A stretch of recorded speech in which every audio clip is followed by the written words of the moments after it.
మనం భూలోకంలో ఏవైనా తప్పుడు పనులు చేస్తే అందుకు తగ్గ ఫలితాలను ఖచ్చితంగా అనుభవించాల్సి ఉంటుందని, అదేవిధంగా అన్ని మంచి పనులు చేస్తే శుభ ఫలితాలు కలుగుతాయని గరుడ పురాణంలో పేర్కొనబడింది.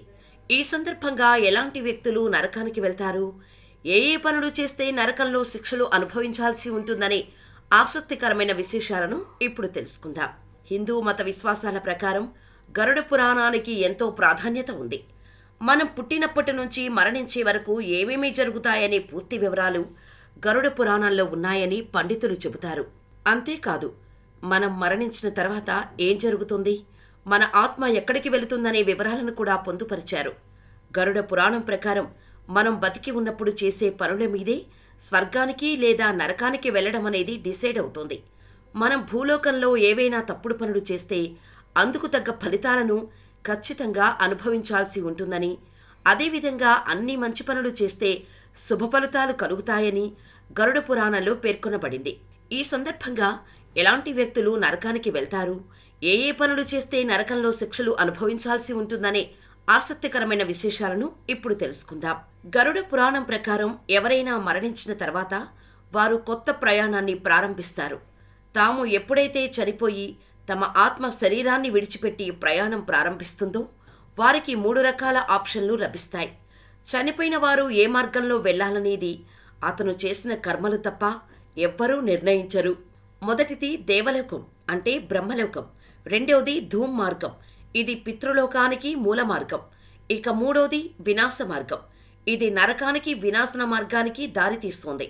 భూలోకంలో ఉండే బావులను, చెరువులను లేదా ఇతర నీటి వనరులను ఎవరైతే పాడు చేస్తారో లేదా కలుషితం చేస్తారో వారు ఖచ్చితంగా నరకానికి వెళ్లాల్సి ఉంటుందని గరుడ పురాణంలో పేర్కొనబడింది. అలాగే తమ జీవితంలో ఒక్కసారైనా భగవంతుడిని తలుచుకోని వారిని, అందులోనూ పరమేశ్వరుడిని, విష్ణువు గురించి స్మరించుకోకుండా ఎవరైతే ఉంటారో వారికి నరకమే మార్గమవుతుంది. మనలో ఎవరికైతే మనసులో అత్యాశ ఉంటుందో, ఎల్లప్పుడూ ఇతరుల ఆస్తి సంపదపై కన్నువేసి ఉంచుతారో అలాంటి వ్యక్తులు నరకానికి వెళ్తారని గరుడ పురాణంలో పేర్కొనబడింది. అలాగే ఇతరుల లోపాలు అదే పనిగా వెతికి వారిని ఇబ్బంది పెట్టేవారిని, ఇతరులను చూసి అకారణంగా అసూయపడేవారంతా నరకానికి వెళ్లాల్సి ఉంటుంది. హిందూ మత గ్రంథాలను ఖండించి లేదా విమర్శించే వారికి నరకంలో ఖచ్చితంగా స్థానం దక్కుతుంది. మనలో ఎవరైతే అనాథ పిల్లలను గౌరవించరో, అనారోగ్యానికి గురైన పెద్దలను పట్టించుకోకుండా ఉంటారో, తమ పిల్లలు, భార్య, సేవకులు, అతిథులకు ఆహారం ఇవ్వకుండా భోజనం చేస్తారు, వారంతా నరకానికి వెళ్లాల్సి వస్తుందని గరుడ పురాణంలో పేర్కొనబడింది. అంతేకాదు, పితృదేవతలను పూజించటం విస్మరించిన వారు కూడా నరకానికి వెళ్తారు. అయితే పితృదేవతలను ఎవరైతే పూజిస్తారో అలాంటి వారికి నరకం నుండి విముక్తి లభిస్తుంది. మనలో ఎవరైనా ఆకలితో లేదా దాహంగా ఉన్నవారికి సహాయం చేయాల్సింది పోయి వారిని అవమానిస్తే అలాంటి వ్యక్తులు నరకానికి వెళ్తారు.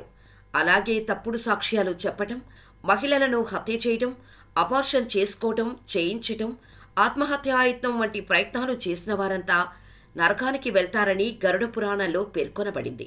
ఎవరైతే ఆడపిల్లలకు మాయమాటలు చెప్పి వారిని మోసగిస్తారో వారు కూడా నరకానికి వెళ్లాల్సి ఉంటుంది.